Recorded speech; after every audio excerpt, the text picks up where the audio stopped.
Hello dear students, today we'll start with a chapter which is called sets.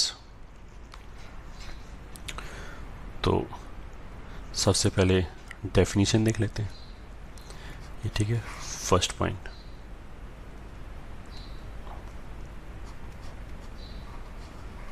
this is better. First point is set is a well defined collection of objects. ठीक है. Well defined का मतलब क्या है कि अगर मेरे से पूछा जाए किसी भी चीज़ के बारे में, ये ठीक है, और जो ऑब्जेक्ट्स है उसको बेसिकली पहली बात तो हम एलिमेंट्स भी बोलते हैं, ये ठीक है, या फिर मेंबर्स भी बोलते हैं, सभी की बातें. तो अगर मान लिया मेरे को कोई भी एलिमेंट दिया जाए तो I should be able to tell कि वो सेट के अंदर आएगा या नहीं आएगा, ये ठीक है. फॉर एग्जांपल, अगर मैंने बोला कि सेट ऑफ ऑल, ये ठीक है, स्टेट्स इन इंडिया, तो जितने भी स्टेट्स हैं इंडिया में वो एक डेफिनेट नंबर है. तो कुछ भी, जैसे मैंने बोला दिल्ली, तो आई कैन से कि दिल्ली जो है वो, सॉरी दिल्ली तो अभी स्टेट बना दिया, खैर ठीक है, सॉरी अभी स्टेट नहीं बनाया. दिल्ली जो है वो स्टेट का पार्ट नहीं होगा, ये ठीक है. या फिर मैंने बोला लखनऊ, उसको मैं क्लियर कट बोल सकता हूँ कि ये जो लखनऊ है वो इस सेट का पार्ट नहीं होगा. बट अगर मैंने बोला कि राजस्थान, तो वो इस सेट का पार्ट होगा. तो clear cut I can tell कि एक पर्टिकुलर एलिमेंट इसके अंदर लाइक कर रहा है या नहीं कर रहा है, ये ठीक है. ये तो फर्स्ट एग्जाम्पल हो गया. दूसरा मान लिया मैंने बोला कि सेट ऑफ टॉल पीपल, ये ठीक है, ऑन अर्थ, ये ठीक है. तो अब इसमें क्या है कि ये बहुत एम्बिग्यूअस हो गया. टॉल का मतलब क्या होता है, ये ठीक है, सबका अलग अलग डेफिनेशन हो सकता है टॉल पर्सन का, ये ठीक है. डिफरेंट डेमोग्राफीज में अलग अलग पर्सन की हाइट को टॉल बोल सकते हैं. तो ये एम्बिग्यूअस हो गया, तो इसको हम सेट नहीं बोल सकते, मतलब because this is not well defined, ये ठीक है. या फिर अगर मैं बोला कि सेट ऑफ इंटेलिजेंट पीपल, अब इंटेलिजेंसी को कैसे डिफाइन करेंगे, ये ठीक है. तो it cannot be called a set. ये हमारा फर्स्ट पॉइंट हो गया, ठीक है. सेकंड पॉइंट, यूजुअली जो सेट है उसको हम डिनोट करते हैं कैपिटल लेटर से, तो जैसे ए बी, मतलब ऐसे कोई रूल नहीं है बट यूजुअली इससे डिनोट करते हैं. और जो इसके मेंबर्स हैं, ये ठीक है, उनको हम डिनोट करते हैं स्मॉल लेटर से, तो ए बी सी, इस तरह से मेंबर्स, या फिर जिसको हम बोलें एलिमेंट्स है, ये ठीक है. ये तो एक कन्वेंशन हो गया. Again this is not hard and fast, ये ठीक है. क्वेश्चन में वो लिख के बोलते small A is a set, तो फिर मेरे को यही सेट की तरह ट्रीट करना पड़ेगा. बट यूजुअली जैसे बुक्स में यूल फाइंड कि ये कन्वेंशन यूज किया जाता है, ठीक है. Let's move ahead. Third point is, अगर मान लिया ए, ये ठीक है, मतलब एक एलिमेंट स्मॉल ए है जो कैपिटल ए जो सेट है, ये ठीक है, ये सेट है और ये एलिमेंट है, इसके अंदर लाई कर रहा है, ये ठीक है. तो उसका मतलब क्या है कि आई से इंग्लिश में आई से कि ए बिलोंग्स टू, ये ठीक है, दिस सेट कैपिटल ए. और मान लो एक दूसरा एलिमेंट बी है जो इस सेट ए में नहीं है, मतलब उसका बोलेंगे B does not belongs to set A. ये ठीक है. अब ये जो स्टेटमेंट आया A belongs to capital A, ये ठीक है, small A element belongs to capital A, इतना बार बार लिखने की बजाय इसको हम एक सिंबल के फॉर्म में लिख सकते हैं, ऐसे करके A belongs to capital A. तो ये जो सिंबल है, ये ठीक है, ई टाइप जो सिंबल है, this can be used for belongs to, ठीक है. और अगर बी इस सेट के अंदर नहीं है तो उसको I will show something like this, B does not belongs to this, ठीक है. तो इसमें हमने क्या चीज, मतलब क्या चीज डिफाइन किया, सिंपली एक सिंबल डिफाइन किया है जिसको बिलोंग्स टू या डज नॉट बिलोंग्स टू बोलते हैं. तो मान लिया हमने बोला कि capital A is set of all natural numbers, तो 5 जो है दैट बिलोंग्स टू है, क्योंकि 5 इज ए नेचुरल नंबर, तो ये सही है. और मान लिया 3.2 है, this is not a natural number, तो this does not belongs to set A. ये हो गया फॉर एग्जाम्पल, ओके. फिर again let's move ahead. Fourth point is representation of a set.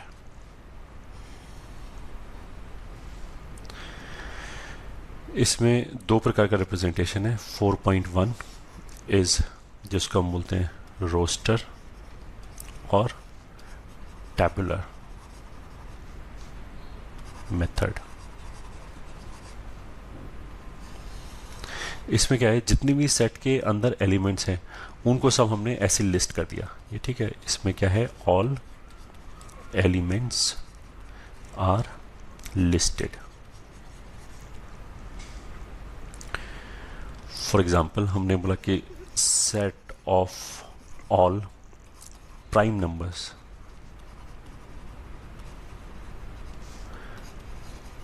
Less than 15। तो इसको डिनोट करने के लिए सबसे पहले तो इसमें सेट में हम ऐसे कर्ली ब्रेसेस यूज करते हैं ये बताने के लिए, ये ठीक है कि ये एक सेट है।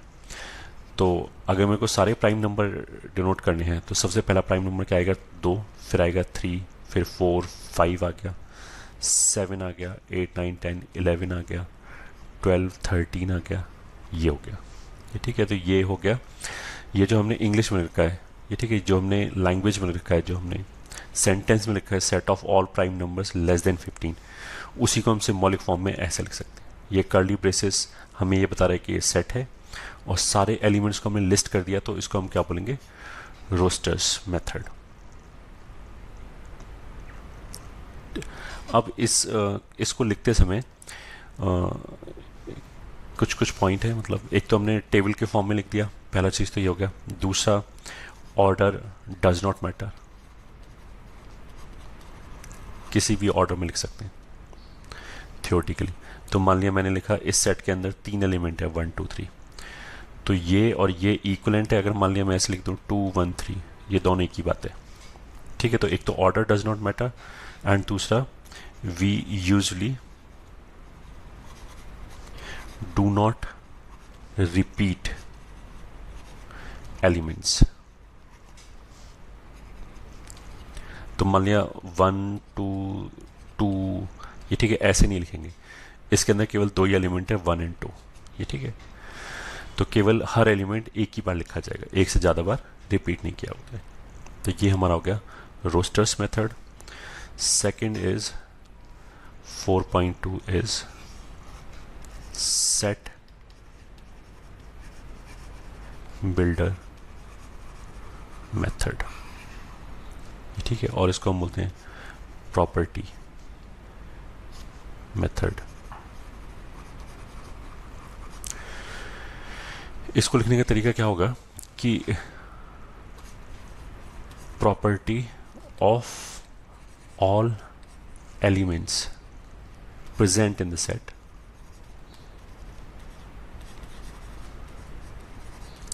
Is mentioned. तो इसमें मतलब स्ट्रक्चर क्या होता है लिखने का कि एक तो ऐसे कर्ली ब्रेसेस हो गए, ये ठीक है। यहाँ पे हमने x लिख दिया, तो जो भी चीज़ यहाँ पे लिखा होगा वही एलिमेंट होगा इस सेट के अंदर,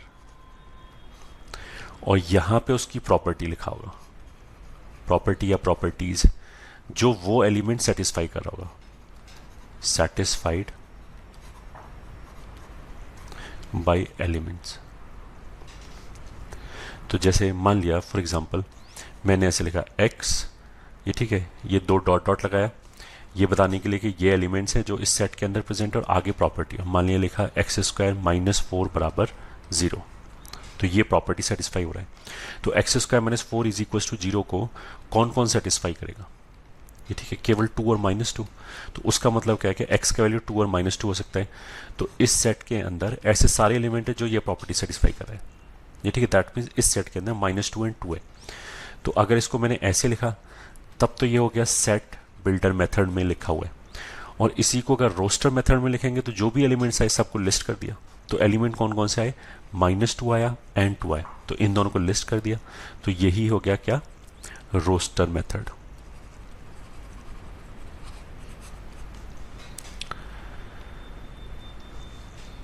और ये ठीक है, और देख लिया, मान लिया मैंने लिखा x और यहाँ उसकी प्रॉपर्टी लिख दिया कि x is a prime less than 10। ठीक है, तो ये उसकी प्रॉपर्टी के बारे में बता दिया और यहाँ पे बोल दिया कि इस तरह के एलिमेंट्स है। तो अब देख लो कि 10 से छोटे कौन कौन से प्राइम है, तो दैट इज 2, 3, 5, 7 ये आ जाएगा। ठीक है, अब हम इसमें ऐसे लिख सकते हैं 2x और यहाँ पे मैंने लिख दिया कि x is a prime less than 10। अगर मान लिया ऐसे लिखा तो अब इसका मतलब ये निकलता है कि इस सेट के अंदर 2x जैसे एलिमेंट है जहां पे x ये प्रॉपर्टी सेटिस्फाई करे। कहने का मतलब क्या है कि पहले तो तुम x आइडेंटिफाई करो, ये ठीक है, और फिर उनका जो दुगना होगा, उनका जो ट्वाइस होगा वो इस सेट के अंदर होगा। तो जैसे x is a prime less than 10, तो 10 से छोटे प्राइम तो यही हो गए, इनका जो दुगना होगा वो सेट के अंदर होगा। तो 2 का डबल विल बी 4, 6, 10, 40। ये ठीक है, तो हम ऐसे भी कर सकते हैं, या हम ऐसे भी कर सकते हैं कि मान लिया हम लिखते हैं एक्स स्क्वायर, ये ठीक है, और x is multiple of 3 less than 10 and x is a natural number. ठीक है, तो एक से ज़्यादा प्रॉपर्टी भी ऐसे लिस्ट कर सकते हैं। तो 3 का मल्टीपल भी होना चाहिए and it should be less than 10 and it should be a natural number. ये ठीक है, वैसे हम 3 का जब मल्टीपल बोलेंगे तो नेचुरल नंबर की बात, सॉरी इंटीजर्स को, बेसिकली नेचुरल नंबर क्यों बोला गया, इंटीजर्स को ख़त्म करने के लिए। तो 10 से छोटा 3 का मल्टीपल हो जाएगा 3, 6, 9। ये ठीक है, ये तो हो गया वो जो x सेटिस्फाई कर रहा है, बट इस सेट के अंदर x स्क्वायर है। ये ठीक है, so this is equals to 3 का स्क्वायर कितना हो जाएगा 9, 6 का स्क्वायर हो जाएगा 36 एंड 9 का स्क्वायर हो जाएगा 81। तो इस सेट के अंदर ये 3 एलिमेंट है, क्योंकि यहाँ पे इसने बोला कि एक्स स्क्वायर इस सेट के अंदर है और x अगर ये प्रॉपर्टी सेटिस्फाई कराए तो कंप्लीट आंसर ऐसे आएगा। I hope this is clear. और अच्छा, एक ये छोटा सा चीज़ है, ये जो मैं 3 ऐसे बराबर लगा रहा हूँ तो उसका मतलब क्या है कि इक्वल लगाने के लिए, तो मतलब जैसे मैंने लिखा a is equal to B, ये भी चलेगा, मतलब 2 सेट की अगर हम बात करेंगे ये दोनों सेट बराबर है, या फिर मैं बोलूँ कि a is identical to b, तो ये भी चलेगा। तो इसको हम क्या बोलते हैं, आइडेंटिकल। आइडेंटिकल हम नाम से पता लग रहा होगा कि सेम ही चीज़ है, तो 2 सेट के बीच में ये भी लगा सकते हैं और ये भी लगा सकते हैं।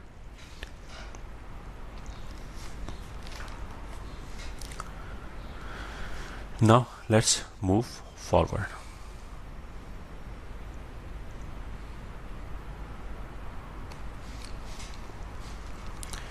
Next point is, ये ठीक है, जो भी नेक्स्ट पॉइंट था, lost the count, empty set. ये ठीक है, जिसको हम नल सेट भी बोलते हैं, और नल सेट और वॉइड सेट भी बोलते हैं, सब एक ही बात है। ये तीनों वर्ड जो है वो दोनों, सब तीनों वर्ड यूज किए जाते हैं। ये ठीक है, it is a set, is a set, ये ठीक है, विच कंटेन्स नो एलिमेंट। ये ठीक है, अब नाम से पता लग रहा है, एम्प्टी सेट का मतलब क्या है, इसके अंदर कोई भी एलिमेंट नहीं है। नल सेट का मतलब क्या है, इसके अंदर कोई एलिमेंट नहीं है। या वॉइड का मतलब क्या है, कोई भी एलिमेंट नहीं। एंड इज डिनोटेड बाय, ये ठीक है, या तो हमने ऐसे ही ब्रेसेस लगा दिए खाली, उसके अंदर कुछ नहीं लिखा, ये ठीक है, या फिर और फाई से भी डिनोट करते हैं। तो फाई का मतलब क्या हो गया, नल सेट, और ऐसे खाली ब्रेसेस है तो इसके अंदर दिख रहा है कि कुछ भी नहीं है, कुछ भी नहीं है, तो ये एम्प्टी सेट हो गया। ठीक है, अच्छा, अब इसमें चीज़ ध्यान रखने वाली क्या है कि ब्रेसेस के अंदर हमने फाई लिख दिया तो this is not null set.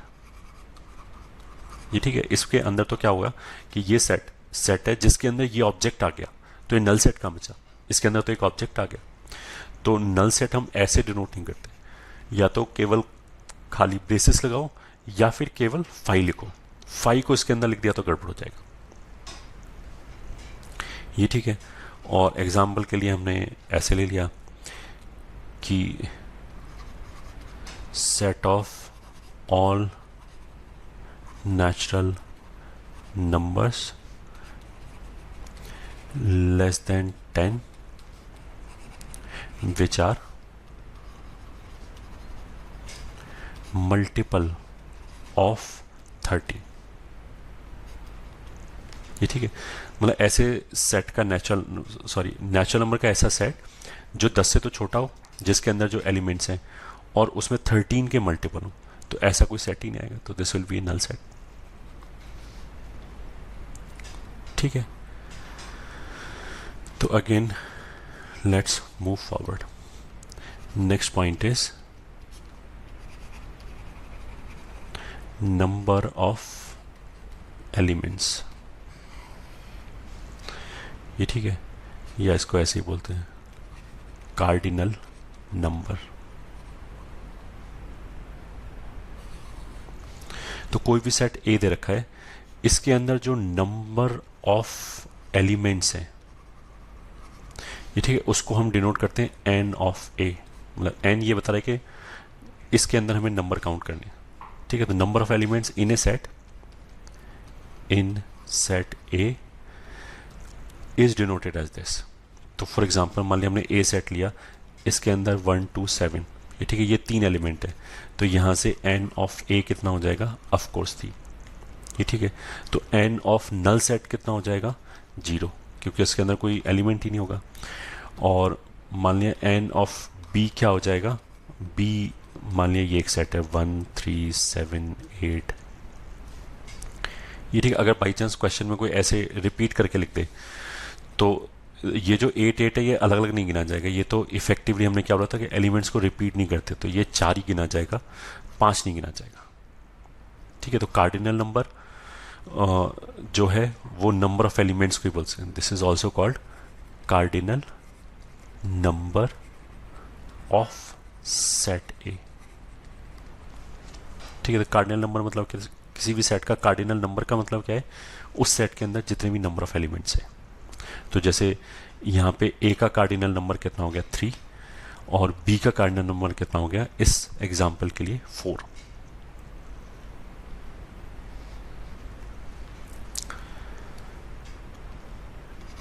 ठीक है, next point is equivalent set. ठीक है, तो 2 sets are called equivalent if their cardinal number is same। ये ठीक है, इक्वल सेट अलग बात है और इक्वलेंट सेट अलग बात है। तो मान लिया ए के अंदर ऐसे लिखा है 1 2 3, ठीक है, बी के अंदर लिखा है मान लिया ए बी और मान लिया एफ। ठीक है, सी के अंदर मान लिया लिखा है 1 2 3 4। ये ठीक है, तो इक्वलेंट में ए और बी इक्वलेंट है क्या, बिल्कुल है, क्योंकि दोनों का कार्ड नंबर 3 है, दोनों के अंदर 3 एलिमेंट है। ये ठीक है, ए और सी इक्वलेंट है क्या, नहीं है, क्यों, क्योंकि इसके अंदर 3 एलिमेंट है और सी के अंदर 4 एलिमेंट है। एंड ऑफ कोर्स बी और सी वो भी नहीं है, क्योंकि बी के अंदर 3 एलिमेंट है एंड सी के अंदर 4 एलिमेंट है। तो इक्वलेंट सेट का क्या मतलब है, दो सेट्स को इक्वलेंट कब बोलेंगे, जब उनके अंदर नंबर ऑफ एलिमेंट सेम हो जाए। I hope this is clear. फिर अगेन ये सब तो बस डेफिनेशंस हैं अभी, तो जानने वाली चीजें, इसमें समझने का बहुत कुछ कम है। ये ठीक है, next point is finite set. ये ठीक है, फाइनाइट सेट का मतलब क्या है कि number of elements in the set is finite. ठीक है, तो फाइनाइट आया तो of course you can think कि इनफाइनाइट भी आना चाहिए। इनफाइनाइट सेट का मतलब क्या है कि number of elements in the set is infinite. तो फाइनाइट सेट का एग्जांपल हो गया सेट कंटेनिंग ऑल, ठीक है, वोवल्स ऑफ इंग्लिश अल्फ़ाबेट्स। ठीक है, तो ये एक फाइनाइट सेट होगा क्योंकि इसके अंदर केवल यही एलिमेंट आ सकते हैं, A E I O U, and these are 5 elements, तो ये एक फाइनाइट सेट बोला जाएगा। इनफाइनाइट सेट का मतलब क्या है कि जैसे set of all natural number, ये ठीक है, तो इसको इनफाइनाइट सेट बोलेंगे। एक नेचुरल नंबर मतलब नेचुरल नंबर का जो सेट होगा उसमें तो इनफाइनाइट एलिमेंट्स होगा, या फिर set of all prime numbers, ये ठीक है। ये भी इनफाइनाइट होगा क्योंकि there are infinite number of primes, तो ऐसा भी सेट इनफाइनाइट होगा, ठीक है। और ठीक है, इसी में एक वर्ड और बार बार यूज होगा विच इज सिंगलटन। तो सिंगलटन किसको बोलते हैं, जिसके अंदर सिंगलटन उस सेट को बोलते हैं जिसके अंदर एग्जैक्टली वन एलिमेंट है, ये ठीक है। So the set having exactly one element is called singleton। तो अगर मैंने बोला कि 5 ये सिंगलटन है, हाँ, तो मान लिया केवल a ये सिंगलटन है। और अगर हमने बोला कि x such that x square is less than equals to 0 and x is real number, ये ठीक है। तो किसी भी रियल नंबर को अगर स्क्वायर करोगे तो वो जो स्क्वायर है वो या तो 0 आएगा, 0 से बड़ा आएगा। तो इसने ऐसे बोला कि वो नंबर जिसका स्क्वायर या तो 0 या 0 से छोटा हो, तो ऐसा नंबर तो केवल 0 सेटिस्फाई कर सकता है क्योंकि 0 का स्क्वायर ही 0 के बराबर होगा। तो इस सेट के अंदर भी केवल एक एलिमेंट है 0, और कुछ भी नहीं। बाकी कोई भी नंबर लिया तो जो उसका स्क्वायर होगा वो तो 0 से बड़ा ही होगा, तो ये भी सिंगलटन हो गया, ये ठीक है। और अगर मैंने ऐसे लिखा तो ये भी सिंगलटन है क्योंकि इसके अंदर एक एलिमेंट 5 है, ये ठीक है। जैसे मैंने बताया this is not null set, इसके अंदर एक एलिमेंट है एंड दैट इज 5, तो ये भी सिंगलटन हो गया।